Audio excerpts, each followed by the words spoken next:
ఏపీలో బీజేపీ ఎన్ని సీట్లలో పోటీ చేస్తుంది? ఏ నియోజకవర్గాల్లో ఎవరెవరు పోటీ చేస్తారు? అందుకు బీజేపీ ఢిల్లీ అధిష్టానం గ్రీన్ సిగ్నల్ ఇచ్చిందా? ఇలాంటి మరిన్ని విశేషాలు తెలుసుకోవాలంటే ఈ వీడియోను చివరి వరకు చూడండి. స్టోరీలోకి వెళ్లే ముందు మా ఛానల్ ను సబ్స్క్రైబ్ చేసుకోవడం మర్చిపోవద్దు. ఏపీలో ఎలక్షన్ వార్ స్టార్ట్ అయింది. టీడీపీ, జనసేన, బీజేపీ పొత్తు కన్ఫర్మ్ కావడంతో ఎన్నికల సినారియోపై క్లారిటీ వచ్చేసింది. టీడీపీ, జనసేన, బీజేపీ కూటమి, కాంగ్రెస్, వైసీపీ ఇలా ట్రయాంగిల్ ఫైట్ జరగనుంది. ఇక పొత్తులో భాగంగా జనసేన, బీజేపీలకు 30 అసెంబ్లీ స్థానాలు, 8 పార్లమెంట్ స్థానాలు కుదిరాయి. ఇందులో జనసేన 24 అసెంబ్లీ, 2 పార్లమెంట్ స్థానాల్లో బరిలోకి దిగనుండగా కేంద్రంలో హ్యాట్రిక్ విజయమే లక్ష్యంగా పావులు కదుపుతోన్న బీజేపీ ఏపీలో 6 పార్లమెంట్, 6 అసెంబ్లీ స్థానాల్లో పోటీ చేయనుంది.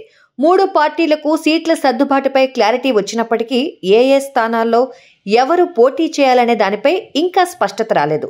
దీంతో 3 పార్టీల నేతలు మరోసారి భేటీ అయ్యి పోటీ చేయబోయే స్థానాలపై చర్చించనున్నారు.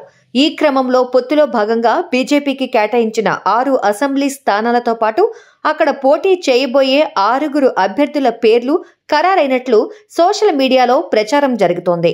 సోషల్ మీడియాలో వైరల్ అవుతున్న లిస్టు ప్రకారం పోటీ చేయబోయే 6 నియోజకవర్గాల అభ్యర్థుల వివరాలు ఇలా ఉన్నాయి. పామర్రు వలపర్ల వెంకటేశ్వరరావు, నూజివీడు మరుది కృష్ణ, శ్రీకాళహస్తి ఆనంద్ కుమార్ కోల, Guntakal హరిహరనంద్ Pasupula, Mantralayam Jalli Prem Kumar, Yalamanchili Mailapalli Rajarao. BJP central election committee భేటీ అయిన తర్వాత వీరి పేర్లను లాంఛనంగా ప్రకటించే అవకాశం ఉందని వార్తలు వినిపిస్తున్నాయి. ఇక పొత్తులో భాగంగా బీజేపీ పోటీ చేయబోయే 6 పార్లమెంటు స్థానాలు, బరిలో నిలిచే అభ్యర్థుల వివరాలు ఇలా ఉన్నాయి.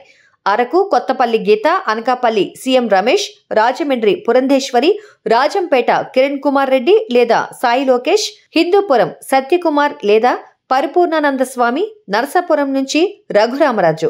ఈ లిస్టును కూడా బీజేపీ సెంట్రల్ ఎలక్షన్ కమిటీ భేటీ అయిన తర్వాత అధికారికంగా ప్రకటించనున్నట్టు సమాచారం. మా వీడియో మీకు నచ్చినట్లయితే లైక్ చేయండి, షేర్ చేయండి.